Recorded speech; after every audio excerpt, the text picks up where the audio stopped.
Welcome to Manifesting Through Motherhood. I'm your host, Lindsay Williams, a self-development mentor, entrepreneur and author, dedicated to helping busy mums like you manifest success, balance and create passive income on your terms.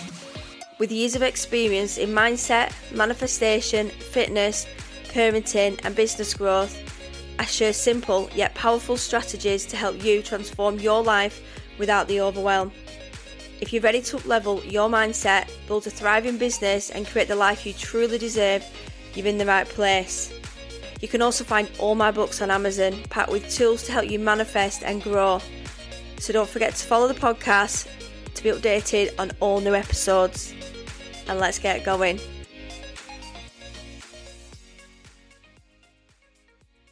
Welcome back, ladies. I feel like I haven't recorded in a while. I know I was doing a couple of weeks, but I've not had a really good week and a half, so I'm just getting back to it. I had a big molar taken out last Friday. Never, ever again. I am having a tooth out a week like that. It was so traumatising. It's really knocked me off. I've not even been doing I've been doing a bit of my journaling and planning, but I've not been even doing my social media. I've just been like in such a place where my emotions have been everywhere. It's really like shook me.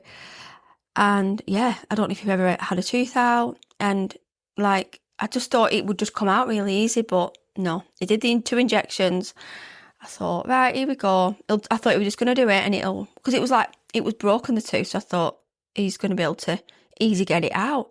Oh no, he were pulling and it wasn't even my dentist, and I thought I got sent somewhere else to do it. He must be obviously more experienced, and that's the worst thing. And I did put a post out on my social media saying, it's all about trust. And as soon as I walked in, I didn't feel comfortable in the place. There was just something about it.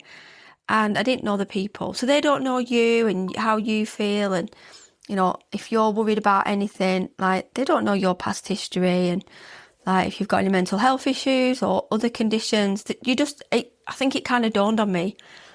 Now, years ago, your dentist would know you, first name, second name, how's this, how's such a body.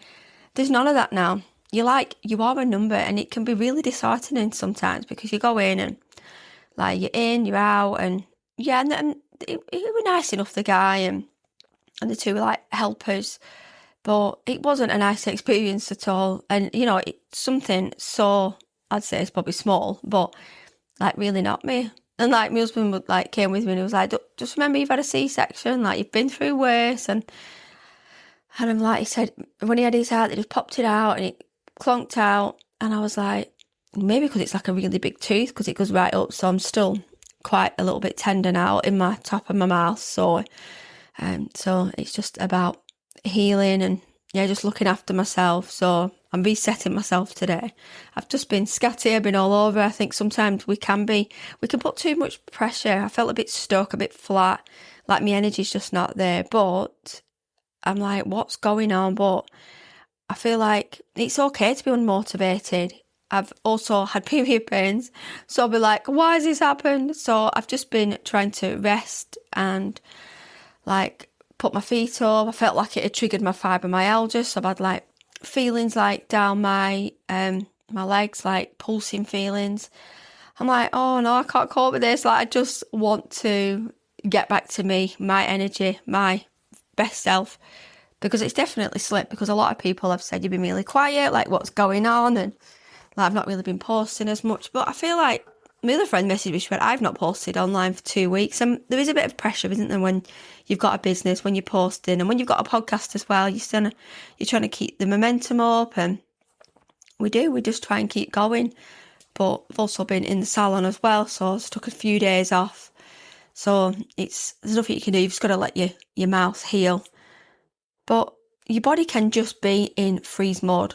It's like a shock, no matter what you have done or if you're in pain. I have lots of listeners that message me like they're in pain and they're struggling, and it really, like, I know Rachel, she'll be listening, and she just had a bit of a flare up with her arthritis, and it's upsetting to see because she puts posts on and they're so vulnerable, and I know it just debilitates her and she just can't do anything.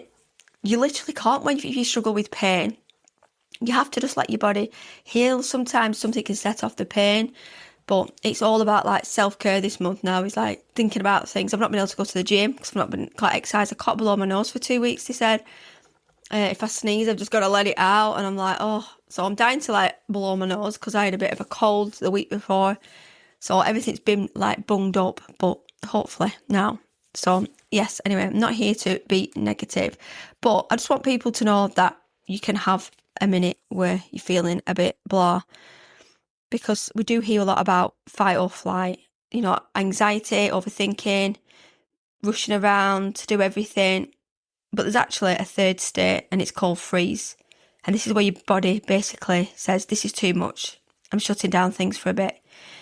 And it can look like feeling tired all the time, brain fog, no motivation, feeling a bit numb or disconnected. I've been feeling disconnected a lot, wanting to just hide away a little bit, because the online world at the minute has been so like upsetting. There's been lots of stuff going on, and I think that can, if you're already feeling a kind of way, then, and I feel like it really affects you when you're manifesting, because you're in a high state of manifesting all the time, and then something happens and then it can like knock you. But it's how do we bring ourselves back up, especially if we are like massive manifestors. So how do we normalise this? And when you've got things going on emotionally, it could be family stuff, stress, things weighing on you, your body doesn't just ignore it, it holds it. And sometimes instead of pushing you forward, it just pauses you. And I think as busy mums, we don't allow ourselves that. We think we just got to keep going, keep showing up and keeping everything together for everybody else. But your nervous system, it doesn't work like that. And I can definitely feel when my nervous system's off, because I feel different feelings that I've never felt before.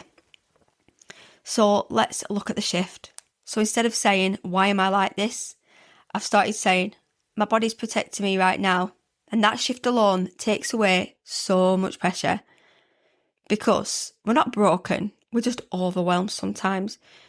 Honestly, overwhelmment can really come out of nowhere. And especially if you've got children with special needs, because now it's half term for me. So it's like finding things to do. And he's at that age where, the weather's rubbish and you're trying to think, what can we do? And like his youth club, he's been to youth club a couple of times because it's been open days. And it's just trying to do things to keep him happy. But he's at that age where he just likes to be in his bedroom and playing with toys, playing with his games, and maybe just taking him out. But it's like, it's always weather dependent, isn't it, on things, or like looking at things to do that a 16-year-old isn't going to like, nearly 16-year-old is going to get bored of. So and if you've got children from younger ages to older ages, it's hard to please everybody. So sometimes it's just easier to do things at home, find things to do. If it's nice, sit in the garden. Like we've got Easter coming up, so Easter egg hunts, things like that. It's just, I think children get older, they get like just in their own like little rituals, don't they? But I feel like we do put a lot of pressure on ourselves to show up as perfect mums, and we see things online, everybody's perfect, everybody's doing aesthetically pleasing days out and things to do, but behind the scenes they're probably really like stressed out. But if you have been feeling stuck and you felt like you're losing your spark a bit, just take a minute, do some journaling, because sometimes your body might just need a moment. Because if we don't give ourselves that moment, that's when we can like be in a lot of trouble. That's when we start, like my head goes like really mushy, because I'm like, oh, like why am I feeling like this? And then people notice then. But certain people and certain factors can trigger your emotions. I just don't want pressure. I just want to just be me and be happy and be free, and and have my family around me and do things as and when. Because there's a lot, when you're an SEN mum, I don't think people really grasp how much you've got weighing on your head. And you're non-stop all the time running my business. Like everybody's got a lot going on, especially like if you're doing it now on half term. People are like, oh, I'm like trying to work, and there's nowhere really sometimes if you've got SEN children to go every day. Like when we was 15, we were just playing out on the streets and our parents worked and did whatever. But my son can't play out and go out. And unless somebody offers to take him out for me, then what am I supposed to do? So it's just having those like quality moments and those times. But there is a lot of pressure to do everything every day. And I seen a post and someone said, like, financially wise, there a lot of pressure we went to the cinema yesterday, and we took our own stuff with us, and he still wanted the merchandise because it's the toys that he wants, and he knew they were coming out because he's researched them. But he got them because that's his Easter treat, and that's what he wants, and he was really grateful for. But I think when you've got SEN children, they don't grasp that things cost money. They're just toys to him. Money means nothing to him. Like, I know at 15, like, if anyone gave me money, I was, like, really excited. We were, like, I could count. He doesn't know. He doesn't count properly. Like, he can't. A fiver, he just says it's 5p. And I'm like... So, you see, like, it's so different for me because, like, we were so motivated by money at, like, nearly 16. I had a job. I was earning money in my bank. It's such a different life for my son with what... what he's got coming ahead. So it's being there all the time, being attentive, like, to all his needs and things like that. But yeah, so today I'm getting my head back together and I'm just trying to sort myself out. I'm going to create some social posts. I just want to get my energy back and hopefully get on my treadmill. I'm going to check online when I can just do a bit of, like, brisk walking. I think it's because of the blood clot and, like, the healing. They said, like, just don't be going to the gym and don't be jumping up and down and don't be doing that. You can't believe how many, like, things that you can't do when you've had your tooth out, because it's like the healing process. So I'm kind of, like, coming out of it now, but then I've got to go and get fixed for, like, it was either a dental implant, which I'm like, there's no way you're drilling anything in my mouth, or like a private, it's like a plate. So it's a bit like a crown, but it'll have to clip in, which is really expensive. So yeah, so that's gonna be really something I'm looking forward to. I mean, I don't have to wear it all the time, but I go out a lot, do a lot of networking, and I just want that there for my bit of comfort. I can just pop it in, and I like to smile, I like to laugh. I don't want big gaps in my mouth. Sometimes we feel self-conscious, don't we? If you're at home on your own, it doesn't really matter, but when you're out and about, everything, your skin, your hair. So it's my birthday on the 1st of May. So this month I'm going to get my hair done, get my nails done. And yeah, I'm trying to book some things in I'm actually going to book, I've got my eye on a Japanese head massage. So I really, really want one. I keep looking. I could have done one this week, but obviously I can't have my face touched. So I keep looking at them and I love my head being, like, massaged. And they do, like, scalp analysis, so that would be good to look at my scalp, especially now I've lost weight and my hair's gone a bit thinner. It's coming back a bit now. So I thought, yes, I'm going to book that, I think, and a nice full body massage with my friend, because I think it's nice to have a bit of a massage. I always do this around my birthday. Sometimes I'll go for, like, a spa but it's nice because it's like your birthday treat, really, isn't it? You don't tend to, like, when you're younger, you plan big nights out, hopefully go for, like, a family meal, go for, like, food somewhere. There's a local place we like to go. Just try and, just plan some things. Weather's hopefully getting a bit nicer. Booked for Haven in May, so I booked another little break at Lakeside. So, because he loves it, and I've already booked Build-A-Bear, because he loves Build-A-Bear. So, it's what he wants to do. He loves to do it. So I booked that and he's really excited. So 2 Haven holidays this year. Might be the last one. It might not be. It might be another one next year and the year after. I mean, he's going to be the tallest one on the dance floor, but it is what it is. I'm not going to make an issue of it. He loves it. He just loves it. I don't know. He's just so, like, in this, like, plush world. He just loves it. It must bring him so much comfort and like, love that. He is in a bubble. He's in a lovely bubble. I'd love to be in his little bubble world. But also, there is a big bad world out there. But at the minute, we're still navigating that. He's definitely getting older in his head. He's saying things, and they're learning a lot of things at school. And he tells me, and I'm like, oh, I'm not ready for this. But he has to learn. He's getting older now. He's got to, like most children, I was getting ready to do my GCSEs and, like, going to leave school. Well, for him, that's so different. He won't be doing GCSEs. I very much doubt he will do any GCSEs because he's not even working at a level that he needs a lot of support. So I'm hoping he'll come out with some functional, qualifications.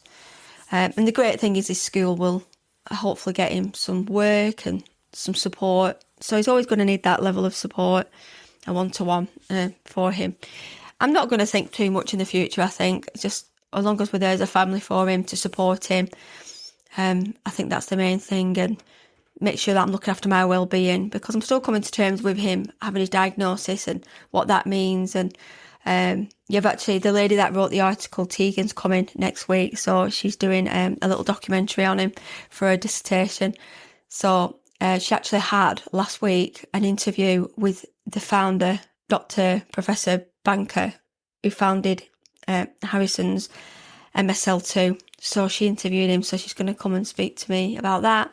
Going to ask some questions and find a bit more about him. And it's only going to be like a short thing she's doing for university, but she's been like along the journey with him and took an interest in his needs. And it is getting the awareness out there, because parents contact me and say, I've been tested, and other parents have contacted me, so I'm on like a register now. And I've had another lady reach out to me. I'm just waiting for her to email me back, because I'm not sure where she's located. So she said I think 16-month-old daughter has been diagnosed, and there's another lady that been diagnosed as well. So they're a lot younger than Harrison, but it's good, because I think me having an older child with this, they can see how he's behaving and they can ask questions. And that's all it is, isn't it? Like if you've got a child that's young and someone's thrown this diagnosis at you, there's nothing out there about it. You just got to keep like going online, go on ChatGPT, and it keeps pulling up like new papers. There's always going to be like new things. The data's so low at the minute, but yeah. So yeah, just a bit of a recap this week. Nothing too heavy. Getting back on my manifesting game. I saw I had a few book sales, so thanks whoever's bought my book. I'm actually working on another journal, so I'm going to make a plan this week. So I'm going to finish this other book, and I'm just going to push some new things out there. Got some things in the pipeline that I'm doing. Sometimes things knock me off sideways, and I'm like, but you know what? Things do. That's life. I'm always prepared for the variables, like with life, what's going on. But I've just got to look after me, I think, like this week. And I just felt a little bit better waking up this morning. I've not been sleeping very good this week. So that, honestly, your sleep hygiene is everything. It really knocks you, and it can make you feel really down and fed up, and you're just fed up with yourself, because I like routine. I just like to be in a certain way. And I don't know, it's just like the way my brain works and functions. I need to I'm a bit of a planner and a doer. So when I'm having a few days where I'm literally not even doing anything, so I've been listening to some podcasts, so that's good. I like podcasts, and they just keep me just you can just listen to those, can't you? So let me know what other podcasts that you listen to, like other self-development ones. But I like UFO podcasts. I love Luana, the podcast. Denise Duffield Thomas, I listen to her. There's different ones that I've started listening to, that people that I've been listening to for quite a while. Listening to Joy First. So Nicole Smith. She's lovely. I met her through networking, and so I've been listening to her podcasts. So it's quite nice having other people's views on life, and her life is just there's a lot of similarities. You're just living your life, you're working, you're being mom, and we've all got things going on, haven't we, all the time? So it's just nice that you listen to other people. And then I've started listening to, so Luana, the podcast, recommended, Naomi, she'd recommended, it's called Beth's Dead. It's about a podcaster. So I've just started episode 1, so everyone's going mad for it. So I'm like, right, I'm going to start listening to that. So I'm just trying to get into that. And obviously I've got my other podcasts that I listen to as well, that I just listen to on the sideline. So I do listen to quite a lot. And obviously my lovely friend Linda, Grey Roots and Chicken Boots, I listen to her. They make me feel like home, feel like comfort. I love Linda. She's just She makes you feel humble and full of gratitude. And she looks at life in such a different way, but in a very grateful and thoughtful way. So anyway, I'm going to leave it there now. I'm going to have a shower and sort myself out. And yeah, so have a great day. And I will be back to my normal self next week. Let me know if you're struggling with anything, if you want me to cover anything on the episodes. I'm going to start having some guests back on, getting back into that flow again. And start pushing the podcast even further. So thanks for listening. I will speak to you soon. And don't forget to come and connect with me on my socials, and all my books and resources are in my show notes. Feel free to go and download some of those. So I will speak to you soon. Bye for now. If you're feeling called to go deeper, to align more, create more, and really step into that next version of you, you'll find everything you need in my linktree. From my book, Manifesting Through Motherhood, to powerful resources and ways we can work together. It's all there waiting for you. Come and find me on Instagram or Facebook. I love hearing what landed with you. Don't forget to follow the podcast, and if this episode spoke to you, please share it with someone who is on their own journey too. And happy manifesting.